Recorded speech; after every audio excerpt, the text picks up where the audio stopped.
Va ora in onda Ernestina dalla fine del mondo, storie di migrazioni e non solo, un programma di Ernestina dalla Corte Lucio.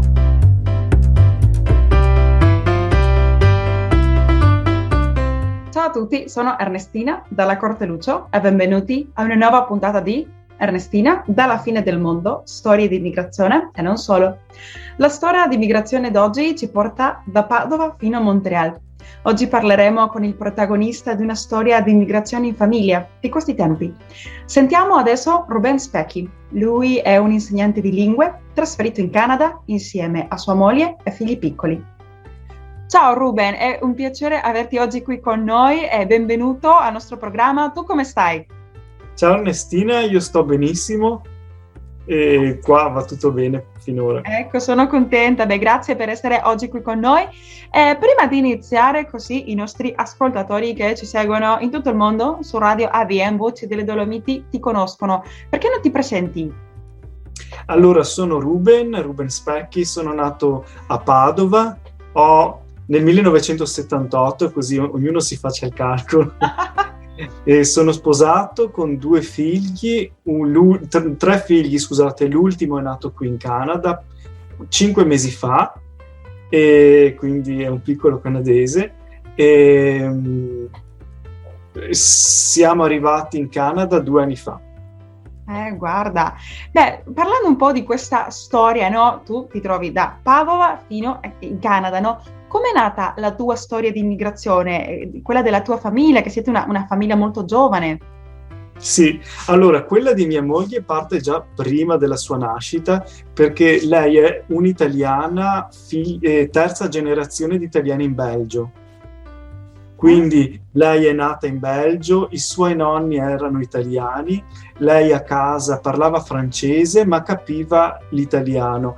È venuta qui per studiare, è venuta a Padova per studiare con l'Erasmus e ha migliorato il suo italiano, lo parla benissimo proprio perché ce l'aveva nell'orecchio sentendo i nonni parlare. E quindi ci siamo conosciuti per l'università e ci siamo sposati. Lei è tornata a Padova, ci siamo sposati e così con il tempo abbiamo deciso di trasferirci in Canada. Ci siamo trasferiti, cioè la decisione di partire è nata nel 2013. Non sapevamo, 2012-2013, non sapevamo bene ancora dove, Australia, Stati Uniti, Canada. E Stati Uniti è impossibile, quasi è difficilissimo emigrare negli Stati Uniti, Australia era lontanissima dall'Italia e quindi come un po' l'Argentina, una volta volendo tornare sono spese assurde da fare in famiglia poi. E abbiamo optato per il Canada, che aveva proprio un piano di immigrazione e ha tuttora un piano di immigrazione. Ma che interessante. Sì, dimmi. E quindi abbiamo appunto fatto domanda di immigrazione ufficiale, ci sono voluti 2 anni e alla fine, tra una peripezia e l'altra, siamo riusciti a partire 2 anni fa, perché poi con la crisi economica italiana era anche difficile mettere da parte i soldi che ci servivano per poter emigrare, quindi i soldi del biglietto, i soldi per poter mantenerci qui almeno 2 mesi, e alla fine effettivamente ci è servito meno di quanto pensassimo, perché la vita qui comunque costa meno che in Italia, stranamente, almeno nel Quebec, la parte francese. La parte inglese costa di più, ma gli stipendi sono anche di gran lunga più alti. Qui, bene o male, costa meno dell'Italia. Ecco, e voi trovate a Montreal, ma perché avete deciso forse quella città e non un'altra, per esempio? Allora, qui avevamo alcuni contatti, alcuni amici, e poi abbiamo optato per il Quebec proprio perché mia moglie, essendo francofona, non parlava bene l'inglese, quindi perché un po' in Italia ci raccontano che il Quebec è più il francese sta scomparendo, che è quasi una seconda lingua. In realtà qui è proprio lingua ufficiale. Montreal è bilingue, effettivamente è bilingue, io insegno in una scuola inglese, ad esempio, in una scuola elementare inglese, però la lingua ufficiale è il francese. Fuori dall'isola è tutto francese. e quindi per lei era molto più facile venire qui che altrove.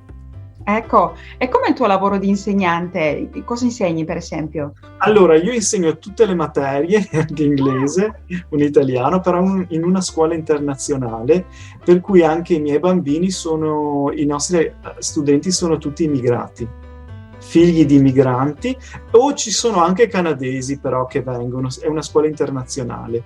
Quindi tutti gli insegnanti sono nati fuori dal Canada, quasi tutti, e gli studenti sono quasi tutti nati fuori dal Canada. Guarda, e dove tu abiti, c'è una comunità italiana? Sì, allora noi viviamo adesso in un quartiere che è prevalentemente, allora sarebbe prevalentemente francese, ma la zona in cui viviamo è 50% inglese, 50% francese. La zona in cui abitavamo 2 mesi fa era praticamente prevalentemente italiana. Andavamo al supermercato, si parlava italiano, andavamo negli uffici pubblici e parlavamo alla fine in italiano, e alcune insegne di informazioni del municipio erano in italiano, proprio perché gran parte della popolazione era italiana, e qui si parla italiano fino alla 4ª e alla 5ª generazione perfettamente. Wow! Magari un italiano vecchio che i veneti magari non capiamo bene perché sono tutti del sud, però è italiano, diciamo. Diciamo che non hai forse trovato tra questi italiani altri paesani, diciamo, sia padovani che veneti. Ce ne sono, c'è una comunità veneta, e appunto a 10 minuti da casa mia, del quartiere in cui abitavo, c'era la sede di Veneti nel Mondo, però è chiusa ormai da 1 anno e mezzo a causa del Covid, e quindi tutte le attività che venivano fatte sono state sospese. Ma comunque so che questa associazione è apprezzata dalle altre associazioni italiane di altre regioni, proprio perché è una delle più attive, hanno la loro sede, un vero e proprio edificio tutto loro. Sentendo questo, che anche sembra molto, molto carino, anche molto comune in tanti altri posti dove la gente, sia in tempi vecchi che oggi, migrava, com'è stato per voi inserirsi in questa nuova città, in questo nuovo mondo, come famiglia? Perché anche immagino che con bambini piccoli è stato veramente una sfida. Sì, allora il Quebec, lo fa anche il Canada, ma in particolare il Quebec aiuta gli immigrati in tantissimi modi, anche solo magari a inviarti per posta o per email alcune istruzioni sull'uso della città, oppure ti consigliano: guarda, l'inverno qui è difficile, se tu ti trovi alcune attività sportive ti aiutano, oppure semplicemente ti dicono: guarda, sembra una cosa stupida, ma solo il fatto di andare al supermercato e di non trovare i prodotti a cui tu eri abituato possono causare uno shock culturale serio per te e la tua famiglia. Fai attenzione, guarda qui, guarda là. E quindi la cosa che all'inizio ci è mancata di più è stato proprio il cibo, il fatto di non trovare i prodotti a cui eravamo abituati. Sembra stupido, però è così.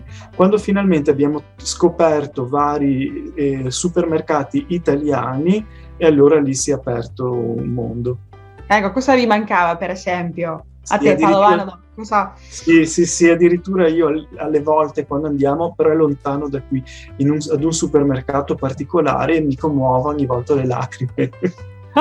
Proprio vedere i prodotti. Mi mancano i bigoli qua hanno seccata, non si trovano.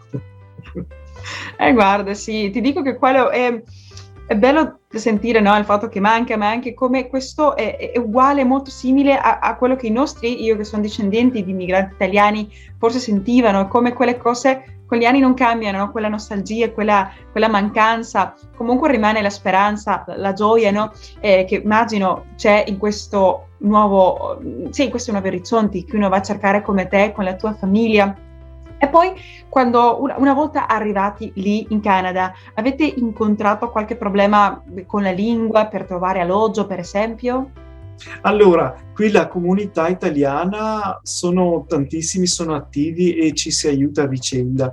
Quindi abbiamo trovato comunque casa, ci hanno aiutato questi amici, e Sì, alle volte effettivamente è un po' difficile se non hai referenze, perché qui tutto va a referenze, anche solo la referenza della carta di credito. Solo avere la carta di credito è una garanzia che pagherai regolarmente l'affitto.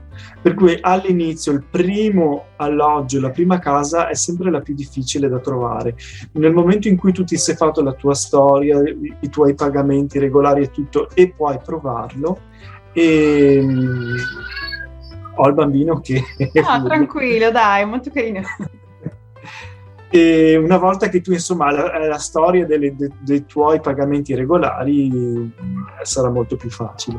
Beh, anche incoraggiante, no? E poi col lavoro, per esempio, come avete fatto? Siete venuti già col lavoro preso o lo avete trovato? Ecco, qui ho dovuto cercare e ho mandato centinaia di email per posta. Ad un certo punto passo davanti a una scuola e lascio il mio in Italia ero insegnante, ma lascio il mio curriculum come impiegato per l'amministrazione o la reception della scuola, e perché ho detto non mi chiameranno mai per insegnare qui.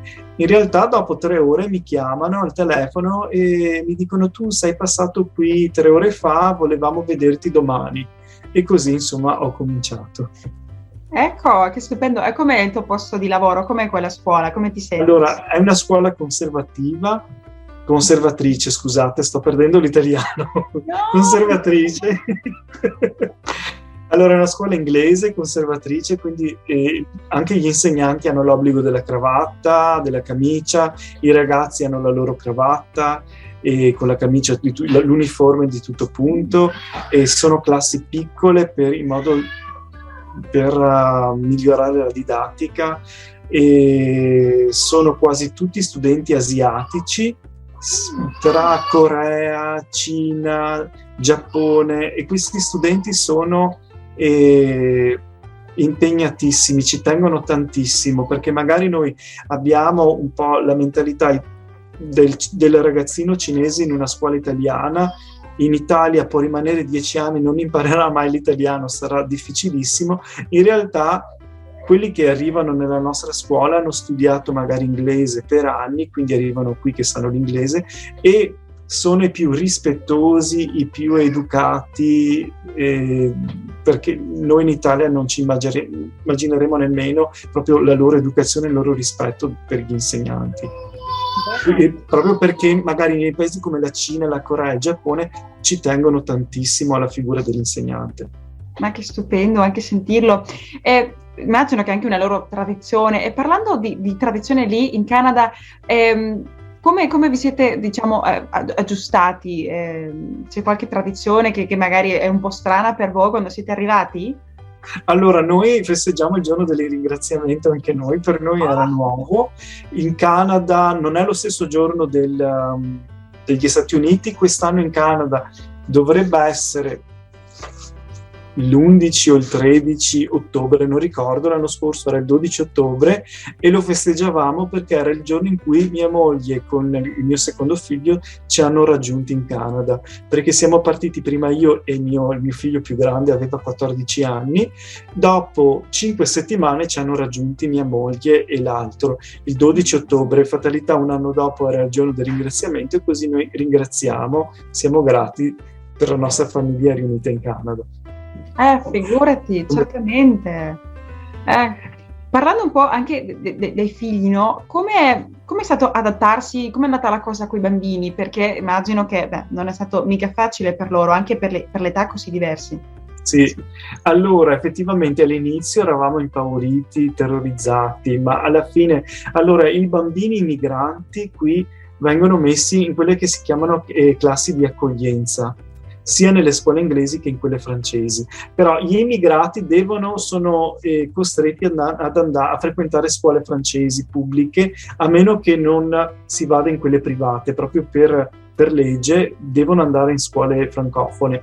Però i miei bambini comunque parlavano già francese, ma anche se non lo avessero parlato, perché abbiamo altri amici che vengono da altre nazioni, magari erano anglofoni e sono stati costretti ad andare in scuole francesi, lo imparano presto. Vanno in queste classi di accoglienza, fanno più un potenziamento di francese, proprio particolare, classi magari poco numerose. Nel momento in cui il bambino dimostra di essere in grado di cavarsela, di essere autonomo, viene spostato in una classe regolare, e quindi può essere dopo qualche mese o dopo un anno o al limite dopo 2 anni. Però è una classe, diciamo, protetta, proprio perché ci tengono la chiamano qui francisation, proprio a francesizzare l'immigrato, perché dicono la conoscenza della lingua è fondamentale per muoversi, e quindi se non si attivano subito ad aiutare i bambini che arrivano, i bambini affronteranno grosse difficoltà, e c'è anche ho visto un sostegno anche psicologico delle maestre e maestri, proprio perché hanno un'attenzione particolare a questi bambini immigrati, perché sanno che è proprio uno sradicamento da una nazione all'altra, sarebbe difficile. Wow. Però loro, adesso il mio secondo comincia alla high school, però è contentissimo perché gli ricorda le scuole delle serie americane come Smallville o altre, quindi questa scuola con in italiano come si chiamano, i lockers, neanche io me lo ricordo, ma sono quelle piccole cassonette dove guardano. Sì, esatto, dove tu metti i libri e tutto, con le fontanelle dove si beve all'americana, e quindi ogni ora magari cambi la tua classe, tranne il periodo magari del Covid in cui era proibito. Quindi sembra sia un filmato. Esatto. Poi quando con gli amici, hanno fatto degli amici? Allora, a causa del Covid li avevano fatti e li hanno persi, perché poi siamo stati chiusi praticamente un anno. 6 mesi, però dopo abbiamo cambiato scuola, abbiamo cambiato casa, hanno cambiato scuola, e quindi hanno fatto gli amici a scuola lì, e adesso sono ritornati dove abitavamo prima, perché è più comodo, più vicino alla scuola dove lavoro e tutto. Guarda. Avevo sentito con molta curiosità come le scuole lì reagiscono con questi migranti. Tu che hai insegnato anche in Italia, come vedi le differenze, forse le somiglianze del sistema scolastico? Allora, il sistema scolastico italiano in generale come programma è migliore. Come programma tu esci dalle scuole superiori italiane con una formazione migliore, a meno che tu qui non vai in una scuola privata particolare. Alcune private non sono buonissime, ce ne sono altre, quelle più costose, sono molto buone. Quindi in generale la preparazione è migliore, tranne ad esempio quella per la matematica e le lingue. Effettivamente, cosa che noi non ci aspetteremo in Italia, qui l'insegnamento delle lingue è avanzatissimo, e lo vedo perché ad esempio i miei bambini parlano già inglese, eppure noi frequentiamo magari italiani o francofoni, però a scuola lo si insegna attraverso l'approccio, il metodo comunicativo, quindi si parla solo inglese in classe, come io il sabato mattina insegno in una scuola italiano e parlo solo italiano. Questi bambini, ho avuto 2 anni una cinesina, una bambina cinese che parlava l'italiano perfettamente, proprio per il metodo di insegnamento che hanno qui. E ovviamente matematica effettivamente ho visto è avanzato l'insegnamento, e quell'insegnamento linguistico manca magari l'insegnamento storico letterario a cui noi teniamo di più in Italia. La storia anche dell'Italia, la cultura. Canada è una giovane nazione come l'Argentina, la vedo anche molto simile, al di là di che siamo al nord e sud del continente americano, ma è vero che c'è un'altra tradizione, ma quanto Sì. interessante veramente quello che ci racconti, e anche l'interessante della lingua, no? Quello che hai detto tu di francizzare, non mi ricordo. Sì, francesizzare. Non so se esiste in italiano, ma qui lo dico. Ma lo stiamo inventando noi adesso, mi sembra molto simpatico, perché è vero che anche quello che diciamo qui, almeno sempre dico io, non si può amare quello che non si conosce, e se non conosci la lingua della cultura, che sia che la tua eredità o che ti piace o che hai volere, diciamo, di imparare e voglia di imparare, diventa un po' complicato. Quindi mi sembra un'ottima strategia, come anche da imitare da altre parti. In quello lì, parlando un po' di lingue e tradizioni, volevo chiederti, tu in famiglia, insieme a tua moglie, come state trasmettendo ai vostri figli la vostra cultura veneta, padovana, no? Le tradizioni, le radici? Come fate, no? per mantenere vive quella tradizione, quella cultura, oltre alla lingua, immagino? Sì, allora, ritornando alla lingua, ti aggiungo una cosa che non ci avevo pensato. Una cosa bellissima del Canada e anche del Quebec è che il fatto di incoraggiare gli studenti, bambini immigrati o figli di immigrati, o comunque con diciamo uno sfondo familiare di migrazione, a mantenere la loro lingua. Quindi promuovono nelle scuole statali lo studio di quella che chiamano la lingua di origine. E quindi nelle scuole si può trovare l'italiano, si può trovare lo spagnolo, ci sono scuole greche, ci sono scuole francesi di Francia, scuole spagnole, non c'è la scuola italiana vera e propria, ci sono tanti corsi nelle scuole. Infatti io dicevo la mia scuola, perché noi abbiamo una preside in consolato, una dirigente scolastica nel consolato d'Italia a Montreal, che danno una mano, aiutano. Poi noi ci gestiamo da soli, andando nelle scuole il sabato mattina, paghiamo quindi l'affitto della scuola e creiamo la nostra piccola scuola di lingua italiana, in cui abbiamo bambini figli di immigrati, ma non solo, anche bambini di altre nazioni. Poi per quanto riguarda per mantenere un po' le tradizioni, l'inverno abbiamo la tradizione della polenta. La prima volta che abbiamo trovato la polenta di una marca italiana abbiamo festeggiato, quindi l'inverno magari facciamo la polenta, più con il cibo. Ogni tanto non sono abituata. Allora, in Italia con i miei amici parlavo in veneto, qui con i miei figli non sono abituato, ma ogni tanto qualche frase, qualcosa gliela dico per abituarli un po' a ricordare le loro origini. La mattina abbiamo gli scoiattoli che ci mangiano i pomodori, abbiamo dei vasi con i pomodori, un po' di verdure. Gli scoiattoli la mattina presto vengono, ce li mangiano, quindi io in veneto gli urlo qualche imprecazione per mandarli via. Fa bello vedere com'è presente. Avete qualche gioco, qualcosa forse che fate insieme, tipico veneto, padovano, per caso?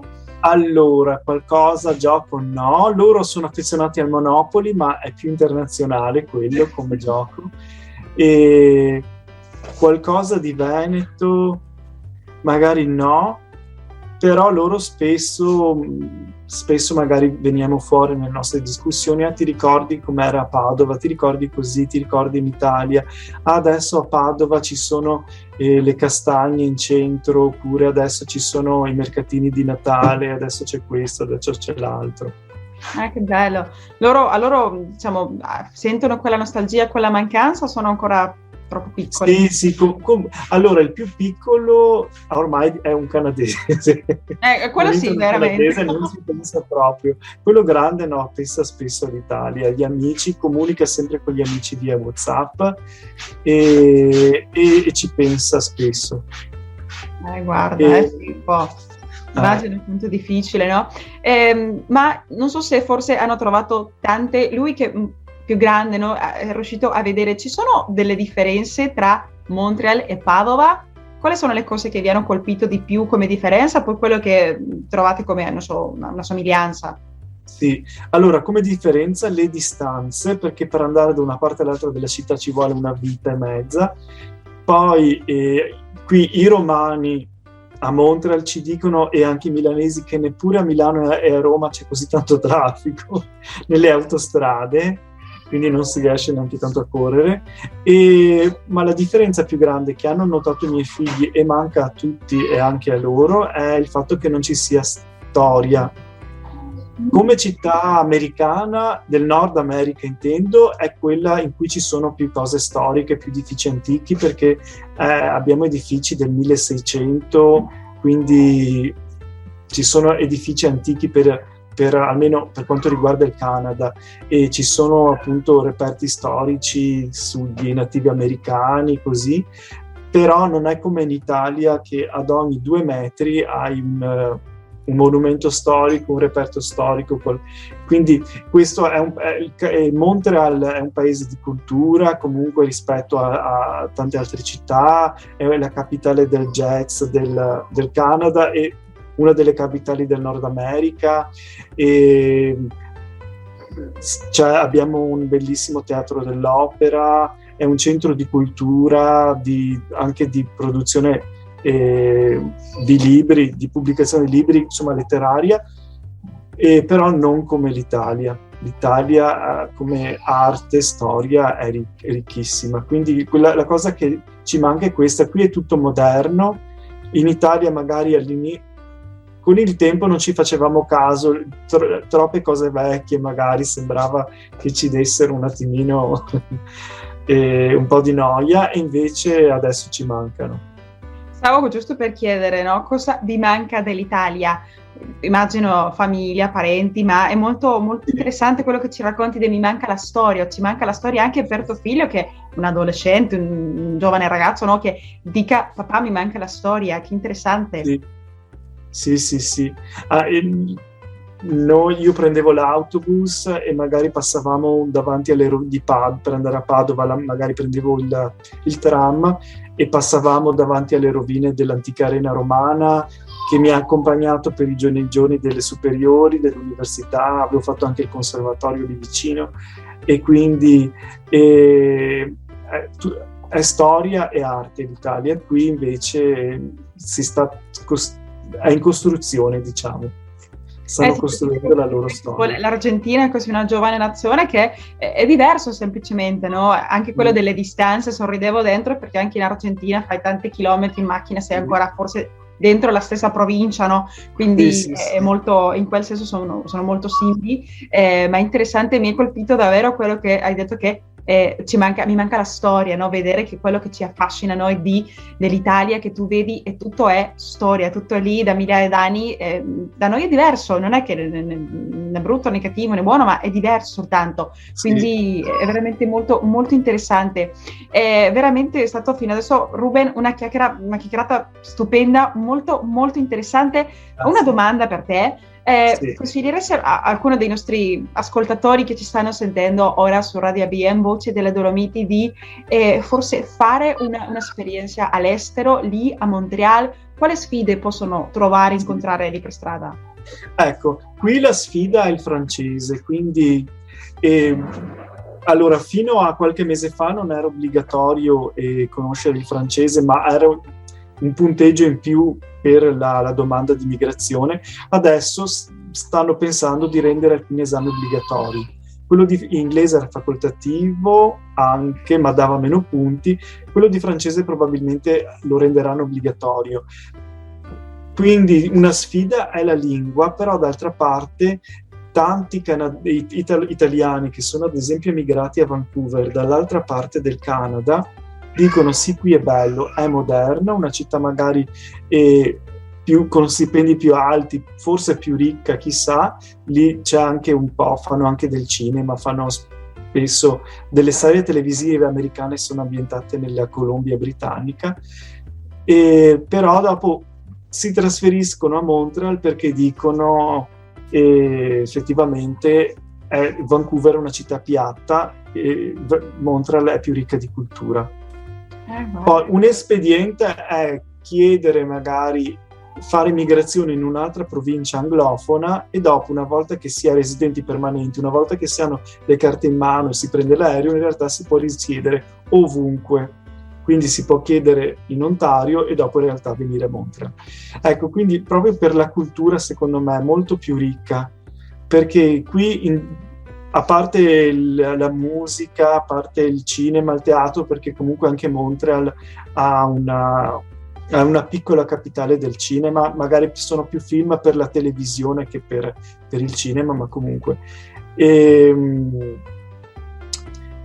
fatto di venire qui potrebbe comunque aiutare. Qui sono tutti trilingui, cioè parlano tutti fondamentalmente inglese e francese, quasi tutti, l'80% parla le due lingue, più la lingua di origine, perché qui sono quasi tutti nati fuori dal Canada, quasi tutti residenti, o comunque con origini ovviamente europee o asiatiche, quindi tutti parlano almeno 3 lingue, inglese e francese più la lingua di nascita e di provenienza. I veneti parliamo anche veneto. Ecco, forse ti chiedo un saluto ora in padovano o in veneto, quello che vuoi.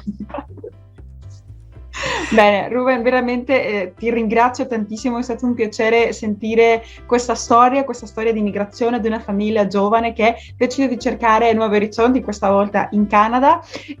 Prima già di chiudere, vuoi inviare un saluto per tutti i nostri ascoltatori che ci stanno sentendo, ma anche per i bellunesi, veneti, padovani nel mondo? In Veneto? Se vuoi, anche entrambi, italiano veneto, dai, così tutti ok. Così facciamo un po' più raffinati. Allora, un salutone da Montreal, grazie per avermi ascoltato, grazie di tutto, vi saluto e vieni qua in Canada perché vi aspettiamo. Ecco, stupendo. Ruben, veramente ti ringrazio di cuore. Speriamo, ti saluto ora, ma speriamo di forse rivederci in una prossima intervista. Che ne pensi? Ok, va bene. Ecco, ti saluto Ruben e anche io approfitto per salutare tutti voi, cari amici bellunesi nel mondo. Vi aspetto prossima settimana e io intanto vi saluto da qui, dalla fine del mondo. Arrivederci amici e come dice il nostro motto, vicini e lontani, mai soli. Ringraziamo Ignazio dalla Corte Lucio per la musica e il montaggio e Patrizia Lucio alla regia. Avete ascoltato Ernestina dalla fine del mondo, storie di migrazioni e non solo, un programma di Ernestina dalla Corte Lucio.